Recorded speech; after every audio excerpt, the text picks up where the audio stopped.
So rolling in 3, 2. Welcome back to Tiny Bar Chats. I'm Edwin Escobar, my co-host. Mike Moon. And today we have a very special guest, Bobbi Brown. Hi, everyone. How are you today? Hi. Thanks for having me. So we run into each other at a rally. We've been dying to talk to you about everything. And in between then and now, you accomplished even more. I'm always busy. And, I love that what you guys are doing is creating a platform for people to share what's going on and, just highlighting some good stuff. So I've been following, very inspired. Yeah. Okay. So before we get into what you got going on, let's go back as far as you want to go back and tell us where the journey began. Where does Bobbi Brown begin? I guess I can say it really began like high school. So I used to write for the school paper. I went to Harding High School, presidents all day. Shout out to Harding. Big shout out. So I started looking into journalism in school, and from there, I wasn't much of a talker. I didn't really start talking much until like junior or senior year of high school. I enjoyed writing, staying behind the scenes. But then writing gave me an opportunity to talk to people because you had to interview people for stories and things like that. So from there, I started getting involved. I started doing school announcements. And, I guess the whole story is that I have a love for communications and broadcast, which also gave me an opportunity to go to a university free of charge to pursue my undergrad in communications, which I have a degree in marketing communications. From there, every opportunity that presented itself for me to be able to speak on a topic or to an audience, I took advantage of that, which has led me from speaking into Washington, D.C., speaking in Connecticut, speaking in New York, just wherever the opportunity presented itself, I was there. In number of topics from advocacy to education to police brutality within our communities or on a larger scale, being a member of the NAACP. So I've had an opportunity to sit under such great leaders. I had a chance to walk with Al Sharpton in a march that happened in New York when I was about 15 years old. So it just goes to show your gift will make room for you, no matter where you go. And from there, I've had numerous opportunities to lead in different arenas. I recently just finished my tenure on the Board of Ed. I can't say tenure is not the word. Finished my term on the Board of Education, where it gave me an opportunity to advocate for Bridgeport public schools and advocate for students and parents on educational issues. And now, I guess if we fast forward, I'm just running my girls organization, Inspire Mentorship, especially among women of color, to give back to girls of color. So I said a lot in a little bit of time, but that's years in the making of the work that I do. Right. Overall. And that's your I would say your professional advocacy and community leadership era, right? Yes. Growing up, though, talk to us a little bit about childhood, if you're comfortable, Sure. and the things that impacted, inspire you, that brought you here. So a lot of people don't know, but I'm adopted. I am one of about 7 siblings. So just living in, Bridgeport, I lived with my foster mom for a large amount of my time before I became adopted. So again, I go back to that, just dealing with not feeling like I fit or feeling like there is a disconnect, because I knew I had another family out there somewhere. And no matter where they were, whatever they were doing, I still was a part of something else. But coming into being under my mom now, who is my obviously adopted mom, it gave me an opportunity to see community differently, from church to serving in the community overall, finding my voice and finding my place. And where at one point, a lot of adoptee kids they can agree that you don't feel like you fit in and you don't feel like you agree or understand what's happening. But it really, really becomes your journey, because you can take that story, whatever happened to my family that caused us to be on this pathway right now. I'm doing something with my life. I'm choosing to not let that be the only thing that people know about me. And it really hasn't, because if you never asked me, you would never know. Right. I never knew that. And I know we did a documentary before, and you didn't bring it up, which is, I can see how it doesn't define you. It's part of your life, but it does inspire you in a way that you got to see first person view of, people that I think are the forgotten. The foster care system has It's ups and huge. downs, but we don't really know much about it. No. We only hear when it's bad. I know that happens, but I know there's a lot of great foster parents out there. Yeah, and there's a lot of the system itself has changed a lot as well. More people are the system itself saw where I feel like it saw where there were inequities, and I think they also saw where they don't want to be the organization that people automatically think that they're going to come and take your children. I think over the years the organization has made itself where it says we want to be the part that builds families together. So if there's any way we can keep a family together, let's keep a family together despite whatever may be going on. And there are some situations where they have to absolutely do that, remove a child from a home. But I think over the years, now that I'm an adult, back when I was younger, I don't believe that was the case, because it didn't look like they were, trying to do that. They just saw a situation and said, these kids cannot be in this situation, and just removed us. But now I see it, and I work with young girls that are going through the same situation and seeing how they're trying to be mediate to figure out how to keep a home, keep a family together, and see what they can do. So it has changed a lot. Well, I'm glad, because see, that is one of my fears and misconceptions. It feels like they're not putting the best foot forward to help families stay together. It seems like it's just a department, part of bureaucracy that's just coming in to keep their jobs. I'm scared of ever going through anything like that, that I'm going to lose my children, not to a spouse or to but to the system. To the system. And there's a lot of them. And I'm definitely not being like this is not a plug for them at all. If you can do whatever you can to keep your family together, definitely do absolutely. that. Right. But just understanding at a young age, that's what I saw. Yeah. And then understanding it years over year that, it did have a bad rep. And I think they're trying to do better at it. That's good to know. I mean, this is why we have, these conversations, because we don't live in a vacuum, but sometimes we have a little bubbles. And since we don't talk about foster care and all those things often enough, we just have the memory of those bad, not experiences, but things we hear, people that we met. So that's good. Like I said, it's definitely not a plug, but you're speaking about your my experience. Yeah. And your word is trusted. Yes. So it's not like you came here as a representative, but it's really important to know that. Overall for the community, because I do believe that there is a small percentage of people that they just can't handle it. And they're unaware. Yeah. And they don't know it, right? Right. So this is one of the things that I'm sure impacted you you founded 100 Girls Leading, right? Yes. So let's talk about that a little bit. How did you take the jump for, it's a nonprofit. It's a lot of work. A lot of work. But I see the impact, the brief amount of time I spent documenting and filming, and how the girls reacted to everybody involved. And there's a team behind you too. Absolutely. Shout out to everybody. But yeah, tell us a little bit about how that started. So one of my mentors, when I graduated college, everyone automatically assumes you have to have everything figured out once you graduate. So he had asked me, he said, what do you plan to do once you finish school? And I hadn't thought about it. Like, I just knew I wanted a job, but I didn't think about how much I wanted to involve the tools that I learned at the university.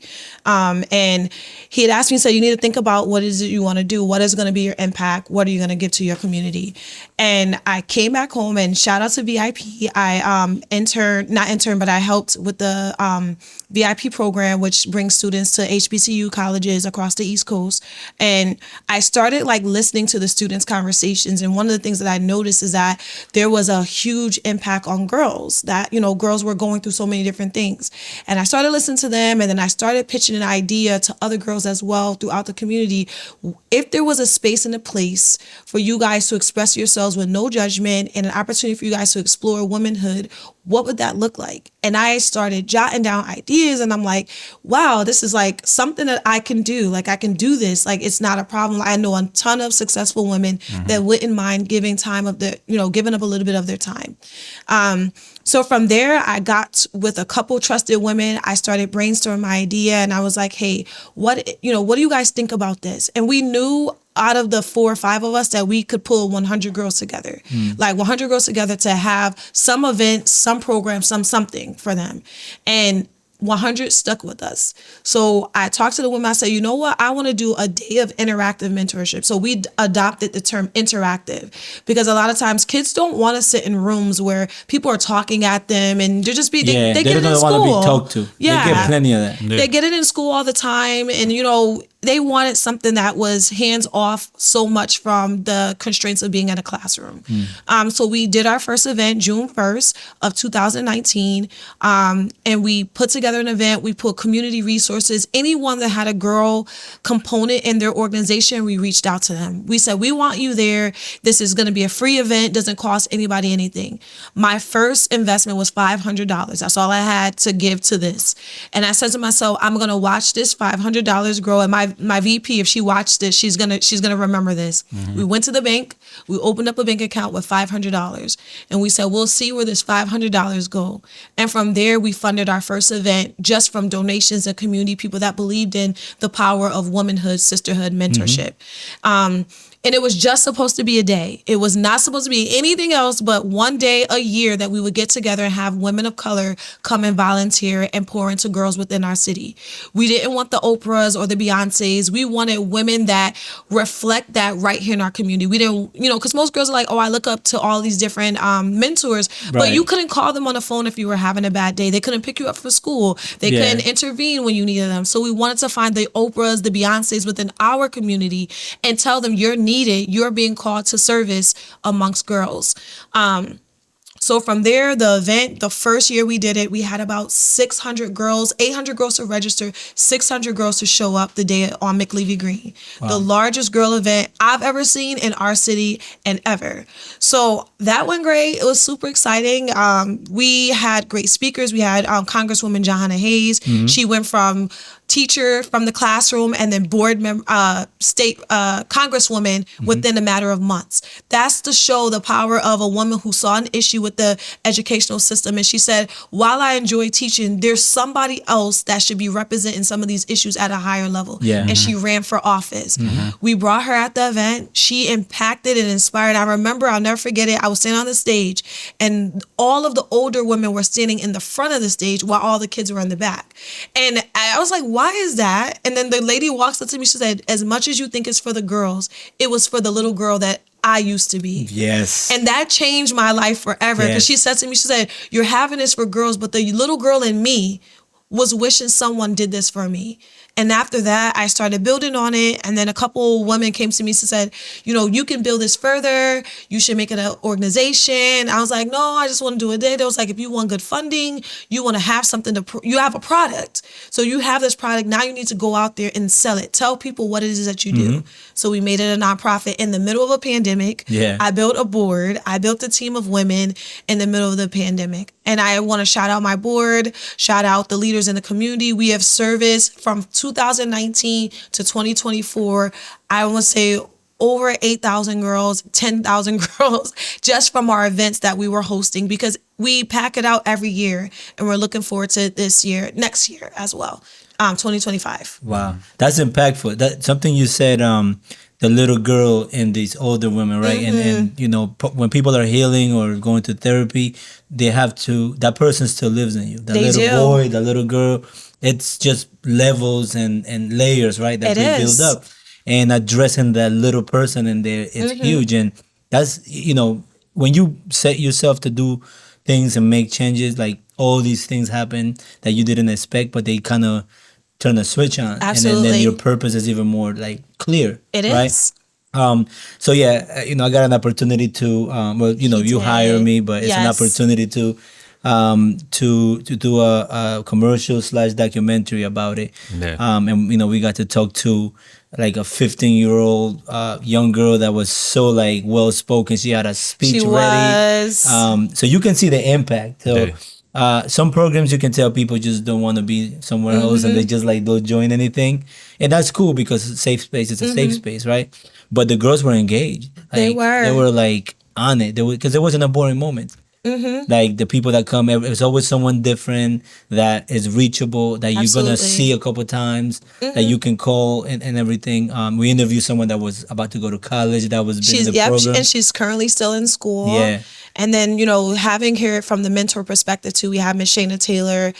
She leads our middle school program. Shout out to Shayna. Shout out. She leads our middle school program, and just she had a line that plays in my head as well. To back to the summit part of it, she says, "I want to be the mentor I needed when I was a little girl." And that's huge, because that's what we want. We want the women to be what you didn't have. Yeah. And when you take it from that perspective, you are then igniting a fire into someone else. You're then inspiring someone, because you're saying, if I only would have had. And now that you have the opportunity, you're taking full advantage of it. So I love my girls. I love the program. And I love it because, individuals say to me, well, we don't see you in any of the pictures anymore. I don't need to be. Because every woman that's a part of our program, you are 100 Girls Leading. Yeah. You don't need to see the leader of the program to know that the program is leading. You just need to see the women leading. That's it. Wow. And that every time we spoke to anyone that was really about change, as much as you get celebrated and obviously you're here speaking for it, they do always mention that they're like, I just want to make sure we leave a functioning system. That's I it. don't have to be it's not about me, right? No, it's not. Of course, you represent it, you found it, it came from you, it was birthed from your experiences, but that's always a sign of true purpose to me, right? Absolutely. So shout out to that. And you're really humble. You've accomplished a lot. Yeah, and I love to stand behind the scenes and see it roll out. So I, get to take pictures, get to do videos. I even got to help you. I thought that was really cool. Being able to use my degree and help bring, outline what the program is for someone who doesn't know. Because you are a professional in mass communication I do, as well, yes. right? So I do that for work. So I do it for work. I work in New Haven. Although I'm from Bridgeport, I work in New Haven, and I'm the director of communications and development. So I develop and communicate programs all day, every day. But sometimes it's hard to talk about what you do personally. And that's the part that I think most leaders, we have a hard time doing, because we don't know, we just know how to work it. We don't never really talk about how we're so much involved in it, if that makes sense. Yeah, that sounds about right. So, and you were telling me Maria was she at the award ceremony? Yeah, you got an award. Was it Women in Leadership? Leadership Excellence? Yep, she gave me a huge hug. Yeah. Yeah. All right. Yeah. So congratulations. Thank you. Congratulations. Congratulations to all those beautiful ladies. Yeah. It's so inspiring to see them from police department, fire department. I just love seeing women do what most consider as the impossible. Yeah. And they do it well. Very well. Yeah. And like I said, sometimes people get, people don't appreciate how important it is for everybody to see everyone's capable. I mean, I hate that in this year we still have to remind people. And it's, people always talk about qualification and qualified, overqualified, and still not humble, willing to, as usual, carry all the weight. And they're not celebrated as often, and it's always great that someone steps forward and does that, because it's more than the trophy, right? It's more than that. It's we want to be seen a couple times, right? It doesn't necessarily mean you want to be a pat in the back every time you do the right thing, but it's nice to have people recognize that you've done something. Absolutely. It's always good. Absolutely. So you spent 10 years on BOE? No way. You're trying to grade me up quick. No. Wait, hold on. 4 years. Oh, I'm sorry. Yeah. How was that? No, I misheard you. No. So you spent 4 years as the chair of the... So 4 years on the board, about 6 or 7 months as chair. Okay. So it was an abrupt situation where someone needed to step in as chair. So to go back, when I graduated college, remember I said I had to figure out what my purpose is. I started 100 Girls Leading, and then all the parents were like, we need you on Board of Ed. So one passion led to another passion that I did not want to do. However, the parents reached out and said, you should run. And the opportunity presented itself, I chose to run. And I ran for Board of Ed, making me the youngest woman of color to seat on the Board of Education. How old were you? How old was I? I think it was that long ago? Yeah. Oh yeah, I'm going do the math, Bobby. I was 30. I was like, wait a minute. You know what it is? Because in political positions, it feels like forever. It doesn't feel like a day or, a couple years. It feels like forever because the amount of time and the amount of work that you put into what you do there, in the 4 years that I was on the board, I missed one meeting, one regular board meeting. And that was due to me being sick. Wow. Yeah. That's a lot of dedication. I didn't just, very dedicated. Yeah. I was very serious about the work because you're making decisions for other people's children. I'm not a mom yet. I have a turtle. That's all I have. So you're making huge decisions for other people's children, and it pays for you to know the literature, read the books, read the information, read the emails, know the budget. Like, these are things that you had to know. And I became on the board during the pandemic, so everything was moving so fast prior to, but once the pandemic hit, everything had to slow down. So I'm so grateful for the pandemic in that regard because I was able to learn. There's a silver lining. I was able to learn. I was able to adjust. No one was rushing me. The material was there. I had to take my time because I think even after the pandemic was kindly phasing out, it started moving fast again. And you have to keep up. But the meetings were long. And I would say to anyone that's looking into running for office, you're not in it for yourself. You represent the people. The people put you there. The people can take you out. And I think people forget that. They forget that quick. And 1,000 or something people within our city. And although we always talk about the numbers being low, there was a set few that still voted for you to get there. And if they voted for you to get there, trust and believe they'll vote you to get you out.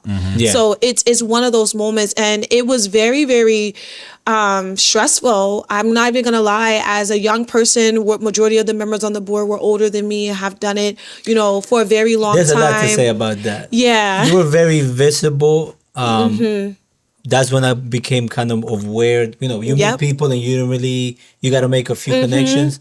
And, Bridgeport Strong's always been, you're part of Bridgeport Strong, correct? Yes. Because I know Shayna, but that's from like way, way back. But outside of that, so you became a familiar face, a familiar voice.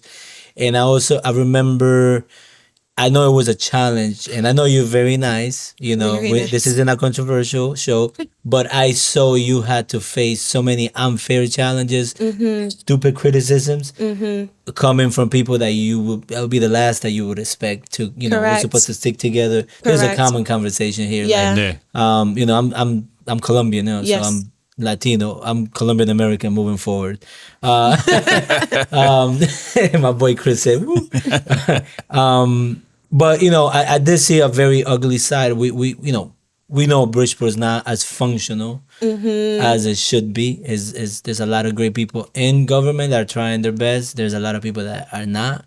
And one of the most important departments of education, which is not doing the best. And then I don't know the ins and outs. I just know that it's not performing, right?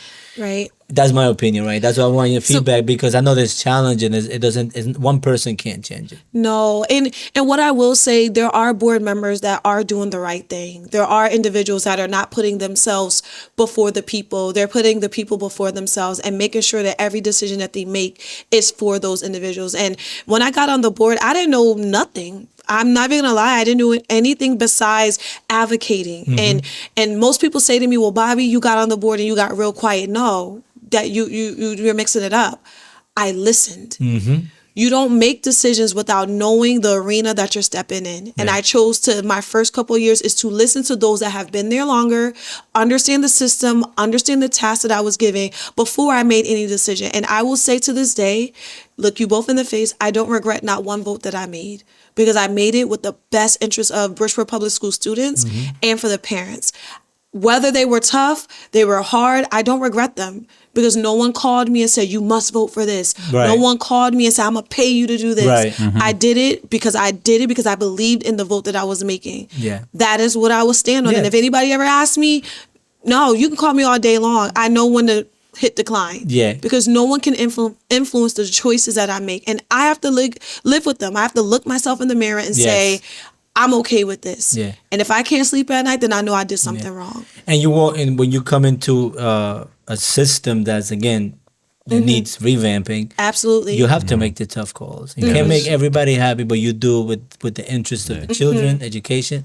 I always tell people, like, these are the people that are going to push our wheelchairs. Like, how are we mistreating them? I think the Huge. Department of Education is one of those departments that needs to be run by people that like your age, 30 years old or even younger, because they're so much closer to what's going on in schools. It is, and people are holding on to power that's not theirs.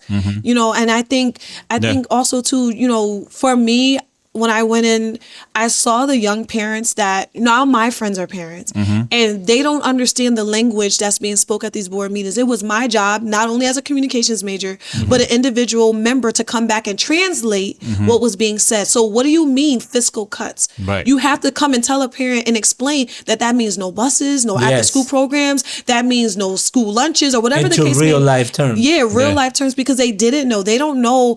And it's not to say our parents are ignorant, because I'm not saying that. There is a certain language, like Robert Rules of Order. How do you maintain a meeting? I learned that as I was on the go, but I had to be able to come back and translate that to our parents. And that's not easy to do when you don't know everything, and you have to walk into a room willing to listen. That's huge. And, you know, I say to myself, you know, I look back over it, and it was really rough. Like, everyone knows I'm not going to get online. I don't trash nobody. I don't speak ill of no one. You never did. I never saw you. I would never. In the moments you were right, because I didn't know you yet, but Facebook was like a reality show between members and people all over, like not just BOE, but people talking crazy, people that are in these positions talking to each other like they were in Love and Hip Hop on Facebook. And that's when you became visible, and I was like, damn, like what does the girl do? Like, what's going on? And again, it was just brief. That wasn't your whole thing. No. But it's the things like that stick with us. They're like, okay, they're supposed to be worried about their job, not anything besides that. So you know, I only bring that up because I think a lot of people go into these jobs with good intentions. And they lose their way. They lose their way. And part of the humanity, I will say, they lose that. And that's why, you know, it's important. One, say a few things. It's important to check on your mental health, because it was very, very rough. We had to make a decision whether to keep schools open or close them during the pandemic. To know that parents was, you know, be very upset if we kept the schools open. But then there's also my experience of being a child that's adopted, whom, you know, there's children that don't have stable homes, and they're relying on school for shelter and food. Breakfast and lunch. And to know that the school building is closing, that is a huge thing. So being able to give parents an option. Yes. Tell them, we'll keep the school open. If you want to send your kid to school, send your kid to school. If not, we're not going to force you. We'll work out a system to send the paperwork and homework home with them, or mail it to you. So it became one of those moments where I said to myself, while parents are upset for their child, they have to remember that we service every child. Our job is to make sure the decision that we make, it impacts every child. So those were some of the topics that we faced, and I was stressed completely. I said to myself, I was like, I just want to do the right thing. And because I had two sides of the coin, I understood both sides for a parent. And making that decision was a tough one, but I don't regret it. I think we did the best that we could. Bridgeport was the first Board of Ed to submit their school closure plan, pandemic plan, how they were going to handle things for the students. So that was a very tough time, but we rose above it. We figured it out. And I'm grateful for it. And I learned, you know, while I was on the board, take care of my mental health, because it's stressful. While I was also on the board, I learned to be adjustable, understand that you have to pivot when it comes to certain topics and understanding things, and also to ignore the noise, because people are going to tell you stuff all day long. Don't get online, you know, adding fuel to the fire. You are a representation even when you're not in the Board of Ed. Outside in the community, people know who you are for how you behave, and choosing to be mature than most people is going to be your best thing, is making sure that you can stand up and be proud of who you are after a board meeting. And I am proud of that. And it's important. So I've learned a lot. I don't regret anything. I will probably run for something soon, waiting for what that looks like in the future. I don't know. If a opportunity presents itself to me, I do plan to do that. And just to remind people, you're a volunteer. No one on the Board of Education is paid. It's free.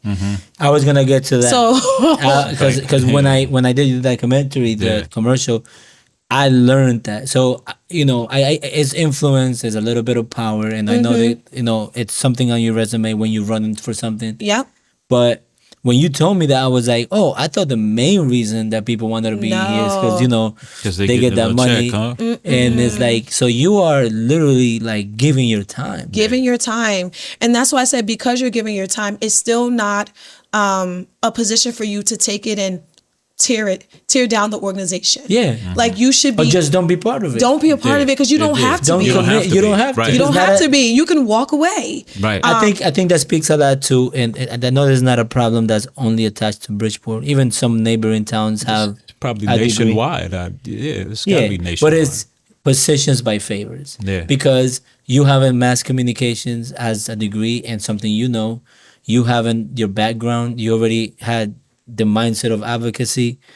You are in the right place, because that all that affects how you make those decisions. Absolutely. And if you got to a position like that by a favor, then you're really uninformed. Really, no, you don't care. You either. uninformed, You because don't now care what's it's going like, on. I got this job as a favor, and now even if no one's calling them or making them offers, they're now expecting like to favor not the students, but Whoever put them there. Which one of my colleagues am I gonna Right. make feel good about this vote? Like, which is, you can't have a Washington mindset in a small town, a small city board. Absolutely. Like, that's not how it works. Like, Yeah. so, and that's just what I've observed. Again, I've you're never worked in right. government, but I just kind of like observed like the favors and the positions, and like that's my cousin, and it's like that's a lot of the issues I think we have in Bridgeport, and we're not the only ones. But it's the hookup stuff, and I get it. If I made it here, I'm like, Mike, I know you know how to Yeah, cook. You want to fix cars? He hooked me up with this. This is one of those type hookups. It's like, hey, I know you went to school as a chef, right? You want to run my garage? Like, so integrity speaks volumes. It is. And I hope you run for something. I hope so too. Because I'll vote for everything. So one of the things we being political, and life is political, right? It But is. we don't ever want to go left or right, even though usually we're all on the same side. But it's mostly about participating. Yes. It starts with that, because that's how you can really, if people make a certain choice, you respect the choice. It might not be what you think it was going to be, but if we all participate, it's harder to have those blurry lines of, did this happen? I mean, we have 4 elections, so it was a lot of blurry stuff going on. People lost faith in the system here. And we got to learn a lot about a lot of different people and a lot of things that were going on, but it's still like, 10% of the registered voters came out, and there's like, we can't really have this conversation if we all don't participate. Right. And that's why I think platforms like this and platforms like Bridgeport Strong and other community platforms that speak about what's happening, keep people up to date. And it's not to say pick or choose, it's to say there is a choice. Right. I think that's what it really is, making sure people realize that there are X amount of candidates on the slate. Do your homework about them. We're going to give you an idea of who they are, what they do, how they serve your community. You make the decision. Right. Because people need to be informed so they're able to make a smart vote. Like, own your vote and know that, you need to hold those people accountable. And what I love about Bridgeport Strong is that we hold you accountable. We want to make sure that people understand. Listen, we don't play. We hold you She accountable. says what we all think. Yes. She will say it. Absolutely. And we want them to know that the people put you there, the people can move you out. Yeah. And people need to also understand that things that are in your city does not necessarily come from Washington, D.C. Local elections matter. The people that are running for city council, board of ed, whatever the topic or whatever the These area is, matter more they than most matter things, because they impact you tomorrow. If you have a pothole in your street, that's not the president of the United States problem. Yeah. That's your city that's council local. problem. Yeah, that's some local If you're having issues with your child's IEP or trying to understand, how the school calendar runs, that's a board of ed issue. You have 9 of those people people, go to those 9 Yeah, right. and tell them what's going on. And they're reachable. They're reachable. All of their information is online. And, and that's what I love. I love that people, saw me on the board and chose to reach out, ask me questions, reached out and said, I have a concern about this. And it's my job as a board member to funnel them to the right area, to the right person to be able to get that solved or got it figured out or have a conversation about it. And I think that's super, super huge. And, I miss it. I get phone calls all the time. I get emails all the time. Please come back. We want you back. I think, and I'm a very spiritual person. I think God took me through a season of my life to learn, to understand. And they said, if you could do politics in Bridgeport, you could do politics anywhere. Yeah, it's and I bootcamp. had a huge experience here. And now I feel like I'm retired. 4 years. I'm out here fishing. I enjoy fishing. I'm out here on a boat. I got my rod and my bait, and I enjoy the piece of it all now. Because And self-care is important because you're going to Yeah. engage in something coming up. It's different, Yeah. and you have to be okay. You can't have you to can't be. pour from an empty cup, right? Absolutely So not. shout out to that too. Yeah. Like I always give praise to people with work ethics that are like I can never match. Yeah, like there's one no of our way I guests, could ever Adrian match your Jefferson. work You know, ethic. Yes, Adrian. that's my girl. I don't know where she finds the time. I think she got a clone, but but it's like she spoke about like I need more me time. I'm like, Absolutely. we should celebrate that too. We should. She was and- saying that she worked in New Haven. She was on the Board of Ed. I'm telling you, she got a clone. She runs 100 girls. I'm like, yeah, what? You don't have any time. But that's the thing I do, do? because I can say no Yeah. to a lot of things. Okay. And when I choose to say no, or if I feel overwhelmed, Yeah. like I was like, I share this. I've never told anyone besides a group of young people that I recently presented before. There was one meeting. It was so intense. I went into the hallway. I asked the vice chair if she can take over the meeting. I went into the hallway. I sat on the floor. I put my head between my legs, and I just took the deepest breath that I could. I was so overwhelmed. I felt so unappreciated. I was just completely at my wit's end because I was watching people do dumb things and realizing that we're not just, it's not one person, it's all of us that will take the fall for the dumb decisions that individuals choose Yeah. to make. Yeah. And I sat on the floor and I just became chair. I was probably only chair maybe 2 or 3 months in, and I was completely overwhelmed. I can see. And I had to ground myself and struggle with my anxiety through all of it because I knew I was doing the right thing. But when you're in a room of people that don't understand what's going on, they don't see it that way.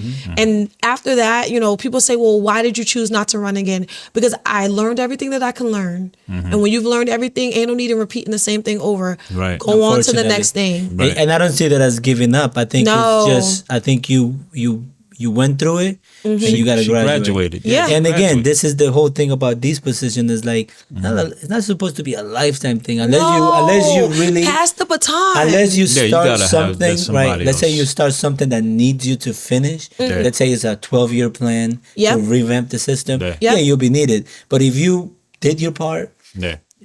what's to say that you've been there for 10 years? And I think that's the thing. Like, we wear those things And as a badge before we and move honor. on, anyone listening, so you just told us about how you had this moment, and that is part of being strong. It is. So from the outside, we always like, how does she do it, right? So and thank you for sharing that because someone watching this could be a man. It doesn't even matter. Like someone that thinks Yeah. like they gotta be made of rock. Like you have to go to this moment. But thank you for sharing that because that Thank means But you a lot. don't give up. That And is I being did- strong. That is being strong. We got to take a break and then we're Yes. going to come back and then we're going to talk about a couple of different things. We're not going to keep talking about politics Of or course. positions, but we do got to take the break for our sponsors. We'll be back. This episode is sponsored by Soul Food Sundays, the home of the creatives. Mobile registration services of Connecticut. Located at 40 Fairfield Avenue, right downtown Bridgeport. Exhibit B Agency. Designing bold futures for bold brands. Visuals and sounds. Audiovisual solutions for businesses and events. All right, welcome back to Tiny Bar Chats. And again, we're here with Bobbi Brown, my co-host. Mike Moon. And we were just talking off air, so you said one of your uncles started Pineywood. Pineywood School, yeah. Right. Can you give us a little bit about that again? I know you spoke about it before, but Pineywood School, my great uncle named Lawrence C. Jones founded it in the 1800s. When it was unheard of in Mississippi, in rural Mississippi too. Deep. When it was unheard of Yes. for a black man to start a school for underprivileged black kids. The school was completely funded by donations. He started out with one log cabin, and from there it just grew. It's a whole farm and dormitories and everything. So we were talking about like just having, getting cussed out and dealt with in a place where you just, trying to help. Yeah. Yeah. Being what do you call it, underappreciated and taken for granted. But that's the ugly side, right? Yes. Now let's take a step out of that. And what do you do when you're not, being great out here? Like, what's your leisure time? What do you do for you? So I took up fishing. So you really meant that? Oh, I meant that. Like I have like really like big fish pictures. Like in April, I was out and I was like, you know what? I was with my friend. I was like, you know what? Let's go to the beach and let's see what we can get. So I had like this bucket and this like pail, and he's just looking at me like, what are you doing? I said, I'm gonna see if I can get some fish with this, because I was watching TikTok, which is terrible, and I started seeing all these things on TikTok. And then he was like, no, let's go and get a real rod. We went to Walmart and got the rod. We went to Stratford and we were trying to fish, but the rods were not great. So one thing about me, I put my mind to something, I'm going to go all the way with it. That's just who I am. So I went to Black Rock, and they have a fishing bait and tackle place in Black Rock, and I bought my first fishing rod, a nice one. And he gave me the worms, and he's like, go out there and, good luck out there. You had the night crawlers, the ones that... Yeah, I had the sandworms. Yeah, oh my God, sandworms, one yeah. bit me. I was so embarrassed because it caught me off guard. But it doesn't hurt. Yeah, well, I'm a girl, so it all hurt. So I went out there, and the fishing community is so nice. Like, these are like old cats that have been fishing, and this is what they do, and they sit out there with their lawn chairs and they fish, and they're good, like really good. I'm gonna be one of those guys. So. You should. Like, You fish, right? I'm retired. Yeah, I fish. Yeah. I'm gonna revisit that, because the first time my friend took me fishing was like almost 20 years ago, and I didn't have the mindset to sit there. I was like, where the fish? what? Yeah, We finished the beers. We're like, all right, And, what's next? I want to go to Rhode Island and fish for some blackfish. That's What? Yeah. That's gonna be cool. So before I even, took the fishing seriously, there was a board member on the Board of Ed, and he would take me. We would go to Middlebank, and they have a boat. And you get on the boat, and you pay like $70. You get a rod to rent, and then you fish out there. So I wasn't good at it, Is but still there? That boat yeah, is still Middlebank, there? Middlebank fishing boat or something it's called. And they go out there. Maybe they do a lot of it during like the summer/spring, right when fishing season officially starts. Right. Yeah. So I went with him, and I had a great time, but I didn't value it as much as I should have. So after that, I started taking it more serious, and that's why I went and got a fishing rod. And the whole entire, from April to about, we stopped going, or right when it started getting cold, like ending of October, I fished the entire time. Every day was a thing. After work, take my fishing rod and my bucket, go get the sandworms, and I would stay out there for hours. Wow, that's the first one here. Yeah, I enjoy I it. go right up here, in Stratford, Oh yes. Beacon Point or something like that. Yep, I've gone to Stratford as well. That's why. And we fish. I caught a sea bass, a huge one. Not sea bass, striper bass. Striper, yeah. Striper bass, and I had to it was my first big fish, so I had to haul it over my shoulder to get it out the water. It was, that was in New Haven Wow. at the Quinnipiac River. Yeah. So it was such a great experience, and I love the competitiveness that it brings, but I also love the peace that it brings. Yeah. I enjoy sitting, and even if I don't catch anything, just being by the water Right. and finding my center. I guess that's what people call it, center. I was grounded by just water, and I enjoy Water it. is therapeutic. Last time I did any kind of fishing was back home in Colombia when I was like 8. It was just at the stream. We had catfish Yeah. too. What? I want to do that. Get some And catfish. it's just quiet, and it's just the sound of water. So Yeah. yeah. It's tranquil, man. Makes you, Yeah. you know, It really is. So I fish, you. and when I'm not fishing, I do skating. Shout out to my friends that have skateboard. I enjoy Shout doing out to skateboard. skateboards. Enjoy skateboard as well. If I'm not doing that, I do movies. I don't mind going to a theater, sitting by myself, get my popcorn, and I'll watch whatever movie that I like and just sit there. Like I just do things that make me feel good. And There's a sort of it says freedom to that. Yes. Maria fishes too, you know. really. Maria did. She came out there one day and we was like, she said, let me use the rod. For what? What do you use the rod for? She cast the rod and we were standing out there for hours. We didn't catch anything. As soon as she cast the rod, it's like, I see her go. And I said, she got a fish. I mean, it wasn't that big, but we weren't catching anything and she caught something. I've caught an eel. I've gotten a shark. I've sand shark. Yeah. Like a crab. Just it's just the sea is just amazing. Yeah. Yeah. Wow, that's awesome. You were on a trip recently, right? You were out of town or something. Yes, Louisiana. Oh, Louisiana, right. That had to do with work? So that was work. So for my job, like I am the director of communication development, as I mentioned. Part of my job is to talk about some of the projects that we have going on within work. And I'm part of this data initiative where we talk about inequities within data within the workforce. So there's, obviously during the pandemic, a lot of people were not working, people lost jobs. And then the pandemic kind of like went to a lull. And now we're trying to get people back to working. So it's been hard to see what that looks like for individuals, especially Black and brown people, seeing where the inequities are when it comes to the workforce, when it comes to individuals choosing to work, what are some of the barriers that's keeping them from working. And while the entrepreneurship has been on the rise, there's still a large population of what we call dislocated workers. There's no place for them. They don't know where they fit in this work arena. So there's individuals that need that support and need that that drive and that push. And it's our job to look at where that is and try to reach those people. Let them know that there's resources that don't cost them anything to work. And we're funded to be able to fund opportunities for individuals looking to go back to work or who have never entered into the workforce at all. So when I was in Louisiana, I got a chance to talk about data, especially racial inequity data as well, when it talks about Black and brown people, where we fall on the wage chart,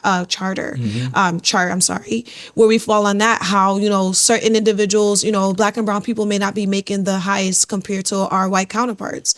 What does that look like? Women that are going to the workforce. We all know that a lot of women, you can have the same job as a male counterpart and still not make the same amount that he's making. And that's weird. Like, how is that?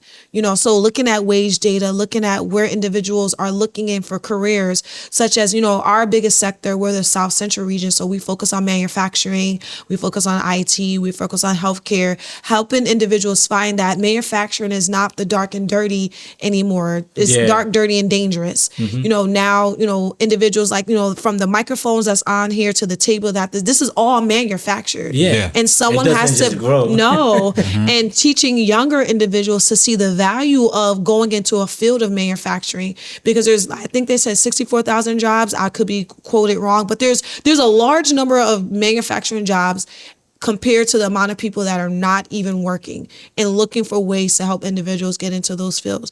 Louisiana was amazing, but I enjoy talking about data, and I'm starting to find that to be one of my favorite things. Where in Louisiana? In New Orleans? New Orleans. Oh, okay. I've never been. It was hot. No, I've been to. I landed in New Orleans, but I ended up going drive up to Baton Rouge, and then ended up in Alexandria, which is in the middle. It was like the most southern version of Bridgeport. Wow. A country. Really? But it was the same. A semi-decent sized downtown. Very diverse, but just country. Everything was deep fried. They did offer me raccoon. Oh, did you eat it? They were like, you want to eat some? No, they call it dog. Like, you want to eat some dog? I'm like, oh no, thanks. I'm like, oh no, we don't mean dog, we mean coon. I'm like, what? The answer is still no. I'm like, you say you're not eating that, huh? But they're like, it was regular. There was a lot of familiarity. Like, people are gonna be people everywhere you go. Yeah. That was my first time traveling outside of Connecticut. Really? Yeah, it was with shout out to a BY, a artist that I work with at the time, and he did a feature with someone out there, and then it was the first time that I had my ID. Chris, I told you I got my green card. New Orleans is a lot of No, fun. I'm a citizen now, but when I first got my status adjusted and I got like an actual Connecticut, I can fly now. So no, I started Did going. you put it on a lanyard to hang it around? I put it right here, like yeah. Like a medallion. That's why it's funny because that's why I'm like all about voting and participating because like people take that for granted and it's a duty but it's a privilege at the same It is. time. So but yeah, so we landed. The heat was different. I mean, nobody comes out between like 10 a.m. and then like I 7 believe p.m. it. I got a 10 through it. I love that southern heat, man. Mississippi used to be hot. It's a little humid, too the same way as New Orleans. The middle of the Same boot thing. is a little love drier than Louisiana. Yeah, it's not that terrible. And it was definitely My chick? dry. Oh. Definitely dry. I really felt from the hotel air to the outside. Oh, there's that. Yes, Yeah, you can I was feel it like, when you come my out. glasses like fogged up Oh, yeah. immediately when I walked out the Yeah, door. yeah. It can be exhausting though. Like- Sometimes it's so hot it hurts when you come Yeah. out the AC. Yeah, yeah. And it was very, I at one point felt overstimulated because it was just so much going on. Like I walked all over. Like I just went walking and, tried different food, went to Yeah. different places. See that happens. There's And it lot was to during do. Halloween. So, It's a lot of fun in New so Orleans. it was like everybody and their mama was outside. And Yeah. it was so cool to just watch it and to be a part of it. And the music doesn't stop. And I Oh, loved man. it. Yeah. I really, really loved it. It was really cool. Awesome. Yeah, I was curious about it because we were supposed to have you here that week, and I was like, no, I'm going to be out of here. yeah. But I think traveling is one of the things that, like I said before, that informs you, and it can get rid of prejudices. It can get rid of misconceptions. I think it brings you closer to humanity. Like we all the same in so many ways, and the more you see Absolutely. that, but then also appreciate the differences. Like food and travel. If I had financial freedom, like if money wasn't a thing, I would be traveling and eating and documenting with one way or another. Listen, I think you should. And, if you get a chance, just go. Yeah. Go try well, it out. I gotta wait Yeah, till you this definitely 8-month-old You gotta try. goes You to gotta check college. New Orleans out. Yeah, you could take them too, though. Yeah, you could take the kids. I can with you. take the kids, but There's a lot of stuff for them to do. I Yeah. don't know. We'll see. He's They like, can, they can ride the trolley. They Because I have go fun doing everywhere. that. Like if I'm by myself or if I'm with adults, not risky stuff, but like just yeah. go to where nobody goes. Get away Got from it. from the tourist traps and meet people. It's different if you have children. Totally Yeah, understand. But so traveling is, I think, is one of those things that informs you, and I want to say, I mean, have you never worked outside of like Bridgeport system, right? You never, I mean, outside of just No. traveling, right? So I've worked in Washington, but I was like a summer camp for kids. I've traveled outside the U.S., but not for work. Every time that I travel that's outside the U.S. is for pleasure. Like, my sisters would get together. We went to Dubai one year. Like, Awesome. we just get out and we just go. But most of the time, I'm like, if I'm traveling from city to city, it's probably work. What's your favorite country So so far? So I've been to Africa, which was amazing. I want to go back. Where in Africa? I went to Benin, West Africa. Okay. Yeah, so I was in high school in Hardin. Shout out to Hardin again. Shout out to Hardin. We did a student project when I was a junior in high school, and we went and built a school for the students in Benin. Oh, wow. So I it's didn't really know. really Cool. cool. That's very really cool. really cool. Yeah. Yeah, I had a great time. Made some really great friends, and you learn as a young person to be very, very grateful for what you have. And don't believe the commercials that you see on TV because not all of Africa looks like that. Nah, It does there's not. amazing cities. There's a lot of Yes. architecture that's What? amazing. Yeah. Yes, like yeah. you can't believe anything that individuals put out there. It was really People don't cool. understand. I mean, I think most people don't understand the size. You have your countries, but then there's culturally is a different set of. There is each country has a mix of different cultures, and It then with does. the neighboring country, kind of like Latin America, like like the south of Colombia and the north of Peru, same people, but it's just divided, right? But they only show you certain things, and there's Certain always things. this like falling apart. Hope not. Yeah, like, yeah. it is a lot. Like the architecture, just the systems, is very different from what people show you. I would be, I always say to myself, like, you never see that, like, fun Bridgeport. Like, you never see any of those type of commercials, and you're from the city. So it also shows. To be fair, though, while Bill Finch was in office, they did a commercial called "This is Bridgeport," and they were showing like the good parts. I was in college when he was The there. good parts, and then the next day somebody made a parody.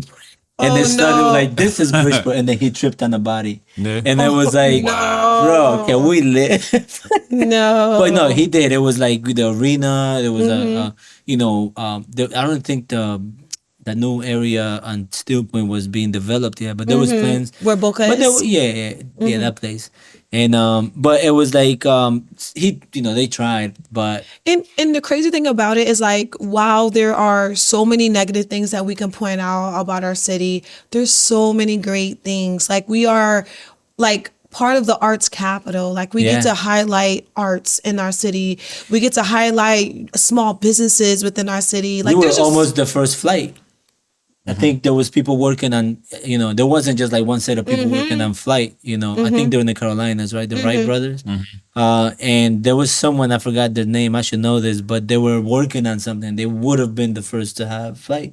Somebody tried, there was arguments that they did have the first like thing that flew over X amount of time.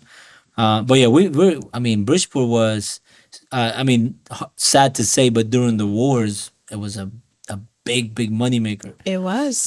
We had all the gun makers. We still All the have factories They took down the tower. Did I they don't demolish it? They're know. supposed to like. I think so. The Remington. Like, that's how they made the- They demolished that. I think. They Damn. demolished Okay. it. So see how I'll be paying attention sometimes. Yeah, it's hard. There's a lot of stuff that happens, but that stuff is historical. It is. We have everything from huntings to just so much, and just where we are, right? Absolutely. We had John Gomes here, and then we have 19 miles of sea, of waterfront. We have a lot of parks. Like, We have- we're called come the on, Park we- City. And I bring money up because money is a driver. Revenue is a driver for a city. Pleasure Beach is not just about opening a place for having fun. There's enough real estate there to build really high-end homes, Yeah. and that's tax money. That's so there's a lot.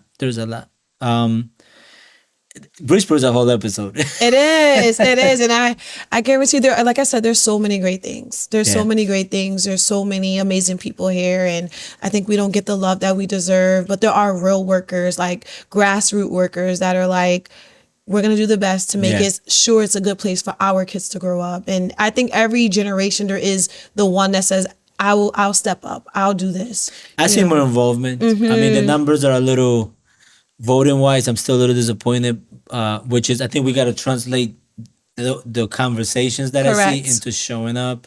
Where I vote, it's a school. And to see parents drop kids off and leave and not even come in, it's like, where's the disconnect here? Like, this directly impacts you. And Yeah. I'm like, dude.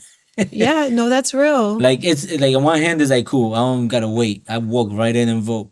The only time I saw a line was when Joe Biden ran last time. Yeah, Well, no the- line. There was a line. Yeah. So even with this past election, we were out there, encouraging people and, just to see the amount of new voters, so the other thing is too, that there's more young people paying attention to what's happening and choosing to be a part of the conversation. Right. Now, do we want young people to be fully understand what we're voting about? Yes. But I also think taking the first step is signing that paper and saying, I would like to be a voter. Yeah, that's registering is not a commitment to anybody. Yeah. It's just, And it's your right. Yeah. And it's a right that I'm passionate about protecting. I don't care. Just Do sign it. up. Don't let nobody tell you. The old narrative of voting doesn't matter. I always say this. It's like, if it didn't matter, there wouldn't be so many people focused on making sure you can vote. And I think also too, while individuals always say vote because someone died for that right, that is very true. That's part of it. However, this is a new generation. Vote because you believe in this, or vote Right. because you believe in that. Right. Make it a more positive spin. Not a chore, but yeah. like I said, just not being born here is a privilege. I mean, we voted This is back my home. first time voting in Connecticut, so Wow. they you feel interviewed liberated? me. They interviewed me when I came out, some radio station or Oh, something. nice, nice. But that's good, yeah. Because his sister's very involved in local politics, and you said Yeah. she's the one who's like, you gotta register, you gotta. Yeah, vote." she made me register. Yeah. Mm-hmm. I don't know if I get Because I would have been make my driving friends back to New tired. York to go vote. Wow. Yeah. Yeah. Yeah, no, it's very important. Participation is important, and again, not. I mean, there's a lot of countries that do have democratic systems, but not everywhere is like that. And there's a lot of conversation about especially shit. We got our own problems here with ballots and all that funky stuff, but it's not like mass corruption the way that other countries like. Correct. An example is Venezuela. It's Yeah. like the guy didn't last time. He's like, no, I didn't lose, and then just that was it. Wow. And then he didn't need to storm any capital. He just stayed. He just stayed. That's it. Yeah, he's. I mean, not to dictator, so- not to get political, but if you watch Yeah. the how Hugo Chavez and then how he came to power, Yeah. it's a lot of stuff that I see that's like kind of like deja vu-ish. But the vote definitely don't matter. Nobody's gonna Yeah. protect you there. Here, there are groups and people. If somebody intimidates you, there's a number. Yeah. Yeah, and you can Yeah. make noise. You can Yeah. call Frank Rick. He'll be right there. We got, what I'm saying? Yo, shout out to Frank. He shows up. But yeah, and those things you don't get everywhere. So you gotta Right. appreciate them and everything. Absolutely. Before we go, you have more questions, man. I know you have more questions for Bobbi. Trying to pry the questions out of me. I didn't get a chance to look at my notes, so I'm pretty much. I got you. I just gotta make sure my co-host speaks his mind. Again, he comes from a long line of like people that have been involved. His mom, It's good. his uncle. So it's kind of second hand nature to you, right? Is it? second nature? Is it really? To participate? No. Yeah. To Yeah, because most people like that don't matter. Like you gotta like, I'm kind of shy though, man. oh boy. No, that'd be real. Like, so I look at myself like I'm a ambivert. So ambivert, I think that's how you say it. Yeah, that Like makes I'm extroverted when I need to be, Yeah. and I'm introverted more, when I need to be. Yeah. And then you'll sometimes get both of me, but you'll know when it's either Yeah. or. It's Yeah. like having multiple personalities. That is not it. I just get calm, and when I'm calm, and then you'll see me at the protest. I'm like, there's no way that's the same girl. Yeah. Yeah. Because you definitely got people fired up when we were in Hartford. And see, and I all that. Bridgeport had a bigger presence on the last rally than Hartford, New yeah. Haven.